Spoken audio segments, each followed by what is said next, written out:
Hello guys, आप सभी कैसे हैं। आप सभी का स्वागत करता हूं अपने इस यूट्यूब चैनल पे। और ऑब्जेक्टिव के इस 2020 सेशन में आप सभी का स्वागत है। और आप लोग को पता होगा, डेली हम आप लोग के लिए जो है एग्जाम पॉइंट ऑफ व्यू की दृष्टि से जो है 20 ऑब्जेक्टिव लेकर के आते हैं। अगर आप भी अपने ऑब्जेक्टिव को अच्छा बनाना चाहते हैं, अच्छी तैयारी करना चाहते हैं ऑब्जेक्टिव की, तो इस चैनल से जुड़े रहिए। अगर अब तक आप लोग चैनल को सब्सक्राइब नहीं किया तो चैनल को सब्सक्राइब कर लीजिए। और इतना गारंटी देते हैं कि अगर अब से जो है एग्जाम तक जो है जितना भी ऑब्जेक्टिव आप लोगों को बताया जाएगा, अगर उतना पढ़ लेते हैं तो कम से कम आपका जो है 35 में से 33 ऑब्जेक्टिव सही करने की जिम्मेवारी मेरी रहेगी। तो देखते रहिए, बढ़ते हैं फर्स्ट क्वेश्चन की ओर।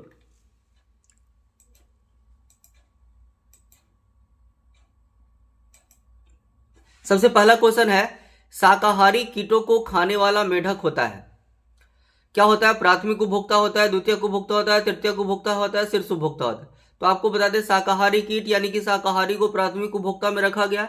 तो प्राथमिक उपभोक्ता के अंतर्गत तो मेढक आएगा नहीं, कहेगी मेढक जो है कीट को खा रहा है, कीट ही जो है प्राथमिक उपभोक्ता है। तो फिर इसका आंसर प्राथमिक उपभोक्ता कैसे हो सकता है? द्वितीय उपभोक्ता होगा कि नहीं होगा? तो जी हाँ, द्वितीय उपभोक्ता ही होगा, क्योंकि जो है शाकाहारी जीव को जो खाता है वो द्वितीय उपभोक्ता के अंतर्गत आता है। तो मेढक जो है शाकाहारी जीव को खा रहा है, इसलिए जो है द्वितीय उपभोक्ता के अंतर्गत आएगा। इसलिए इसका सही आंसर कौन हो जाएगा? तो बी हो जाएगा। चलिएगा, बढ़ते हैं नेक्स्ट क्वेश्चन की ओर। क्वेश्चन नंबर सेकेंड, पेनिसिलिन प्रतिजैविक उत्पन्न होता है। पेनिसिलिन प्रतिजैविक उत्पन्न होता है, किसके द्वारा उत्पन्न होता है? पौधे के द्वारा उत्पन्न होता है, विषाणु के द्वारा उत्पन्न होता है, पी नोटैटम के द्वारा उत्पन्न होता है, या कृमि के द्वारा? तो सबसे पहले मैं आपको बता दूं, प्रतिजैविक का मतलब होता है एंटीबायोटिक। और यहाँ पे जो बात किया जा रहा है पेनिसिलिन एंटीबायोटिक की बात की जा रही है, और इसकी प्राप्ति या इसका उत्पन्न जो है किसके द्वारा होता है? तो याद रखिएगा, पेनिसिलिन की जो है प्राप्ति जो है पेनिसिलियम नोटेटम नामक कवक से होता है। लेकिन यहाँ पे आंसर में दिया है पी नोटैटम, तो इसलिए इसका सही आंसर वही होगा, पी नोटैटम।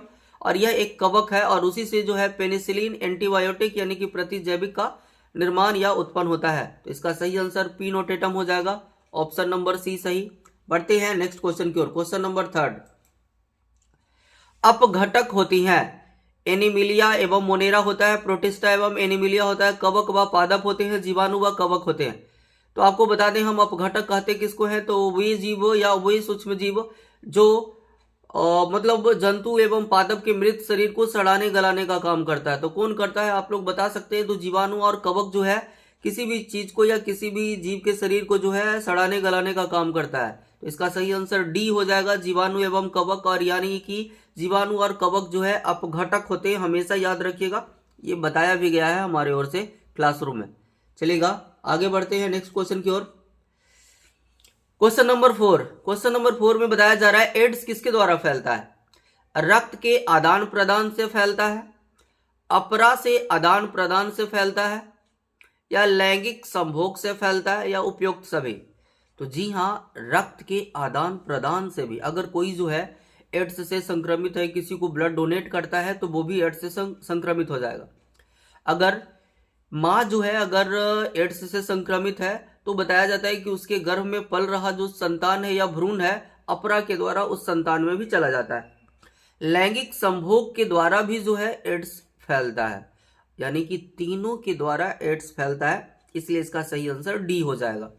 चलिएगा, उपयुक्त सभी इसका सही आंसर होगा। बढ़ते हैं नेक्स्ट क्वेश्चन की ओर। क्वेश्चन नंबर 5, कवकमूल उदाहरण है। कवकमूल यानी कि इसको हम लोग जो है माइकोराइजा भी बोलते हैं।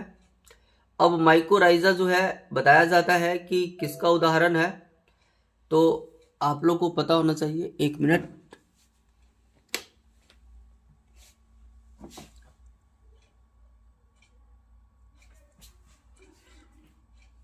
कवकमूल उदाहरण है, किसका उदाहरण है? तो अपघटक का है, कि अंतः परजीवता का है, कि सहजीवी संबंध का है, या बाह्य परजीवता का है? तो याद रखिएगा, ये जो है सहजीवता संबंध के अंतर्गत आता है। और कवक मूल में क्या होता है कि बड़े बड़े पादपों के जड़ों एवं कवक के बीच में जो संबंध पाया जाता है उसको माइकोराइजा या कवक मूल कहते हैं। यानी कि इसमें दो जीवों के बीच में संबंध होता है, पेड़ पौधा के जड़ के बीच और कवक के बीच, और दोनों एक दूसरे से लाभान्वित होते हैं। और जब दोनों जीव एक दूसरे से लाभान्वित होते हैं तब वो ऐसे संबंध को हम लोग सहजीवी संबंध बोलते हैं। और इसलिए इसका सही आंसर जो है सी हो जाएगा। चलिएगा बढ़ते हैं नेक्स्ट क्वेश्चन की ओर। क्वेश्चन नंबर 6, बैक्टीरिया को खोज की। बैक्टीरिया का खोज किसने किया? कोच ने किया, ल्यूवेनहुक ने किया, पास्चर ने किया, इनमें से कोई ने नहीं किया। तो मैं आप लोग को बता दूं कि बैक्टीरिया का खोज जो है ल्यूवेनहुक ने किया था, और इसलिए जो है सूक्ष्म यानी कि माइक्रोबायोलॉजी के जनक जो है किसको कहा जाता है? ल्यूवेनहुक को कहा जाता है। इसलिए इसका सही आंसर बी हो जाएगा, ल्यूवेनहुक। बढ़ते हैं क्वेश्चन नंबर 7 की ओर। निम्न में कौन कीटभक्षी पौधा है? निम्न में कौन कीटभक्षी पौधा है?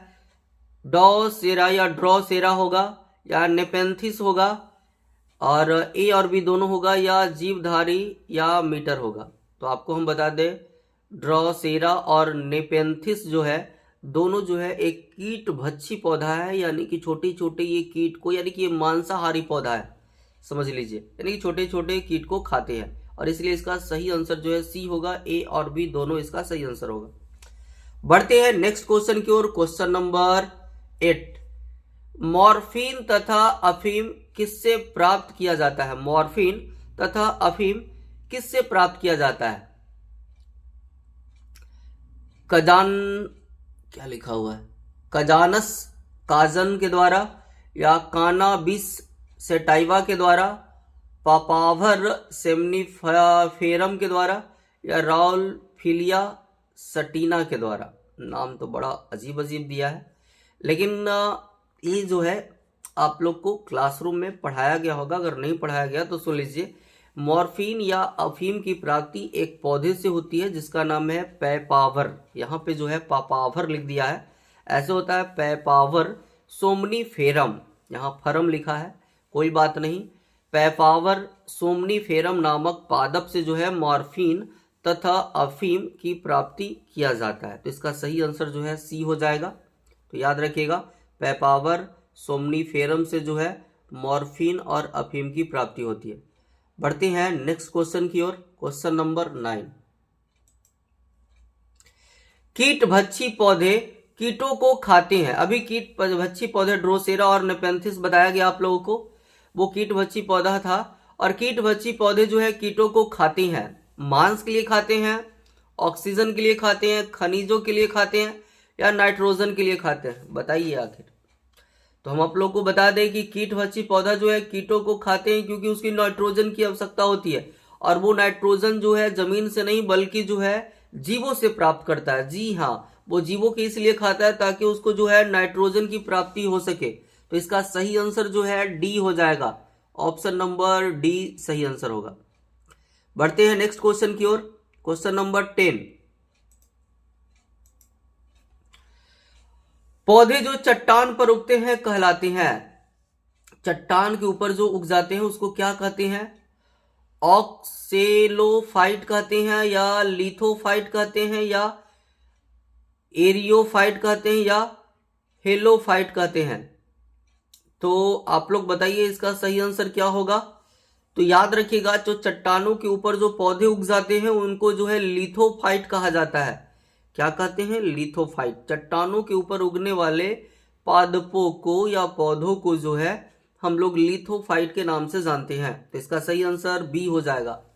बढ़ते हैं नेक्स्ट क्वेश्चन की ओर। क्वेश्चन नंबर 11, रोग के विरुद्ध प्रतिरोधकता किस कारण होती है? रोग के विरुद्ध जो है प्रतिरोधकता किस कारण होती है? इम्यूनोग्लोबुलिन के कारण होता है, या HLA प्रोटीन के कारण होता है, या प्रतिजन के कारण होता है, या हिस्टामिन के कारण होता है? तो याद रखिएगा, एंटीबॉडी में जो है इम्यूनोग्लोबुलिन प्रोटीन पाया जाता है और उसी के कारण जो है प्रतिरोधकता होता है। और ये सब नहीं होगा, HLA प्रोटीन नहीं होगा, प्रतिजन यानी एंटीजन नहीं होगा, और हिस्टामिन प्रोटीन भी नहीं होगा। इसका सही आंसर जो है इम्यूनोग्लोबुलिन होगा। तो याद रखिएगा, इसका सही आंसर ए होगा। बढ़ते हैं नेक्स्ट क्वेश्चन की ओर। क्वेश्चन नंबर 12, एक छोटी मछली शार्क के आधार पर चिपकी रहती है और इससे भोजन प्राप्त करती है, यह संबंध कहलाता है। अब बताया जाता है कि शार्क मछली और उसके मुख के नीचे जो है, नीचे वाले जबड़े के नीचे एक मछली जो है चिपकी रहती है छोटी छोटी, और वो जो है भोजन प्राप्त करती है। संबंध क्या कहलाता है? तो याद रखिएगा, वो जो मछली चिपकी रहती है उससे जो है शार्क मछली को कोई ना नुकसान है और ना ही फायदा है, बल्कि छोटी मछली को फायदा है। जो भी वेस्ट मटेरियल जो मछली फेंकता है बाहर की ओर, उसको वो छोटी मछली खाने का काम करता है। और बताया जाता है कि जब दो जीवों के बीच ऐसा संबंध पाया जाता है जिसमें एक जीव को लाभ होता है, दूसरा जीव को न लाभ होता है न हानि होता है, तो ऐसे संबंध को हम लोग सहभोजिता कह देते हैं। क्या कह देते हैं? सहभोजिता कह देते हैं। और इसलिए जो है इसका सही आंसर जो है बी हो जाएगा। इसका सही आंसर बी होगा। बढ़ते हैं नेक्स्ट क्वेश्चन की ओर। क्वेश्चन नंबर 13, हीमोफीलिया किस तरह की बीमारी है? हीमोफीलिया किस तरह की बीमारी है? और पहले मैं आप लोग को बता दूं, हीमोफीलिया जो रोग होता है इसमें ये उत्पन्न किसके कारण होता है? तो यह एक विशेष प्रकार के प्रोटीन की कमी के कारण उत्पन्न होता है। और इसमें जो है किसी व्यक्ति का शरीर में जो है अगर वहां से कहीं से भी रक्त निकल रहा है तो वो जल्दी थक्का नहीं बनता है, यानी कि इसमें रक्त थक्का जल्दी नहीं बनता है। तो ये हीमोफीलिया रोग कहलाता है। और बताया जाता है कि यह जो है कैसा रोग है? तो याद रखिएगा, वंशागत रोग है, अप्रभावी रोग है, एक्स गुणसूत्र संलग्न रोग है, इनमें से सभी है। तो हम आपको बता दें कि ये जो हीमोफीलिया है यह एक वंशागत रोग है। जी हाँ, एक पीढ़ी से दूसरी पीढ़ी में फैलता है। अगर आपके माता पिता को है या माता और पिता दोनों में से किसी एक को है तो आप में भी हो सकता है, यानी कि एक पीढ़ी से दूसरी पीढ़ी में ये रोग स्थानांतरित होता है। तो जी हाँ, ये सही आंसर। ये अप्रभावी लक्षण है। जी हाँ, अप्रभावी लक्षण ही है ये, क्योंकि जो है अप्रभावी जीन के कारण ये दिखाई पड़ता है और एक्स गुणसूत्र के कारण यह एक पीढ़ी से दूसरे पीढ़ी में स्थानांतरित होता है। इसलिए ये तीनों ऑप्शन जो है इसका सही नजर आ रहा है और इसलिए इसका सही आंसर डी हो जाएगा, इनमें से सभी। तो 13 का जो है सही आंसर डी होगा, सभी। चलिए बढ़ते हैं नेक्स्ट क्वेश्चन की ओर। क्वेश्चन नंबर 14, न्यूमेटोफोर्स यहां उपस्थित होता है या कहां उपस्थित होता है? न्यूमेटोफोर्स कहां उपस्थित होता है? जीरोफाइट में, हाइग्रोफाइट में, मीजोफाइट में, हेलोफाइट में? तो याद रखिएगा, न्यूमेटोफोर्स जो है हेलोफाइट पादपों में उत्पन्न होता है। तो ये बात आपको याद रखना होगा, न्यूमेटोफोर्स कहाँ पाया जाता है या कहाँ उपस्थित होता है? तो हेलोफाइट में। इसका सही आंसर डी हो जाएगा। चलिएगा बढ़ते हैं नेक्स्ट क्वेश्चन की ओर। क्वेश्चन नंबर 15, जब कोई गुण एक से अधिक विपरीत जोड़े अलील द्वारा संचालित होता है तो उसे कहती हैं। यानी कि जब कोई गुण या लक्षण जो है एक से अधिक जोड़े अलील के द्वारा जो है संचालित होता है, जैसे कि आप लोग ब्लड ग्रुप में ही ले लीजिए। अब ब्लड ग्रुप जो है 3 जीन के द्वारा जो है बताया जाता है या 3 अलील के द्वारा जो है संचालित होता है, और इसलिए उसको हम लोग बोल देते हैं बहुविकल्पता। क्या बोल देते हैं? बहुविकल्पता। इसमें एक विकल्प नहीं, 2 विकल्प नहीं है, बल्कि बहुत सारा विकल्प हो सकता है। तो इसका सही आंसर जो है आपका क्या हो जाएगा? बहुविकल्पता। और ऑप्शन में है बहुविकल्पता, बहुअंडजता, पॉलीइम्ब्रियो जिसको बोलते हैं, अपूर्ण प्रभाविता, इनमें से कोई नहीं। तो इसका सही आंसर ए होगा। बढ़ते हैं नेक्स्ट क्वेश्चन की ओर। क्वेश्चन नंबर 16, प्रभक्षण या परभक्षण और परजीवता में इस तरह पारस्परिक क्रिया होती है। इस तरह नहीं बल्कि किस तरह पारस्परिक क्रिया होती है यहां पे होगा। तो याद रखिएगा, अब यहाँ पे हम लोग समझते हैं परभक्षण या परजीवता जो है 2 बीज के बीच पाया जाने वाला संबंध है, जिसमें बताया जाता है कि एक जीव को लाभ होता है तो दूसरे जीव को हानि होता है। जैसे कि आप सोच लीजिए, जंगल में जो है एक शेर है और एक हिरन है। अगर शेर जो है हिरन का शिकार करता है तो शेर को यहाँ पे लाभ है, जबकि हिरन को घाटा है। तो ये जो है परभक्षण हो गया। परजीवता में आता है कि जो दूसरे जीव के शरीर में, जैसे कि हमारे शरीर में अगर कोई जू है तो जू को हमारे बॉडी से लाभ है, यानी कि खून चूस करके वो ले रहा है, लेकिन हम लोग को जो है हानि है, क्योंकि वो जो है हमारे शरीर में रोग भी उत्पन्न करता है।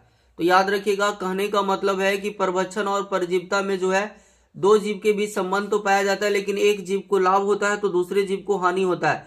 और लाभ को हम लोग प्लस से डिनोट करते हैं और हानि को माइनस से करते हैं। तो एक को प्लस हो रहा है यानी कि लाभ हो रहा है, एक को हानि हो रहा है, और इसलिए सही इसका आंसर डी हो जाएगा। ऑप्शन नंबर डी सही आंसर होगा। चलिएगा बढ़ते हैं 17 नंबर क्वेश्चन की ओर। जीव संख्या के समस्त जीनों का योग कहलाता है। जीव संख्या के समस्त जीनों का योग कहलाता है। जीव संख्या मतलब जितना भी जनसंख्या है या एक जीव की जितना भी संख्या है, सभी में जो जीन होता है उसका योग क्या कहलाता है? जीन कोष कहलाता है, जीन प्रवाह कहलाता है, जीन बैंक कहलाता है, उनमें से कोई भी नहीं कहलाता। तो याद रखिएगा, इसको हम लोग बोल देते हैं जीन कोष, जिसको हम लोग जीन पूल के नाम से भी जानते हैं। तो इसका सही आंसर ए हो जाएगा। जीव संख्या के समस्त जीन का योग जो है जीन कोष कहलाता है। बढ़ते हैं क्वेश्चन नंबर 18 की ओर।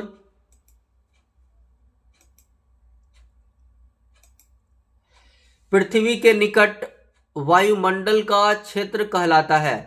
पृथ्वी के निकट जो है, सबसे जो निकट है वो कौन सा जो है क्षेत्र होता है? वायुमंडल का कौन सा क्षेत्र होता है? स्ट्रेटोस्फीयर होता है, मीसोस्फीयर होता है, ट्रोपोस्फीयर होता है, थर्मोस्फीयर होता है?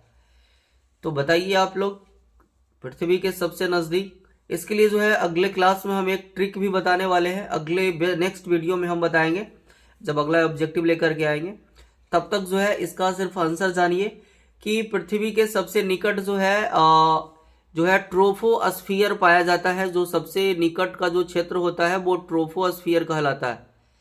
तो याद रखिएगा, सही आंसर जो है सी होगा। पृथ्वी के निकट जो है वायुमंडल का क्षेत्र क्या कहलाता है? तो ट्रोपोस्फीयर कहलाता है।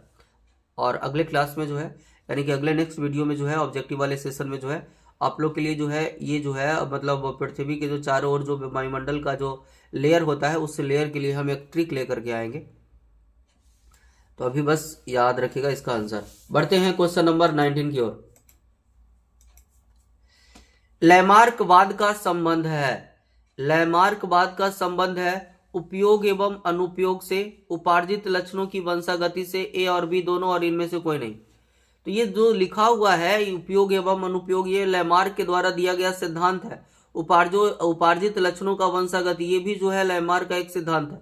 यानी कि ये दोनों सिद्धांत जो है लैमार्क से ही संबंधित है, और इसलिए इसका सही आंसर जो है सी हो जाएगा। ए और बी दोनों हो जाएगा। तो इसका सही आंसर सी। बढ़ते हैं क्वेश्चन नंबर 20 की ओर।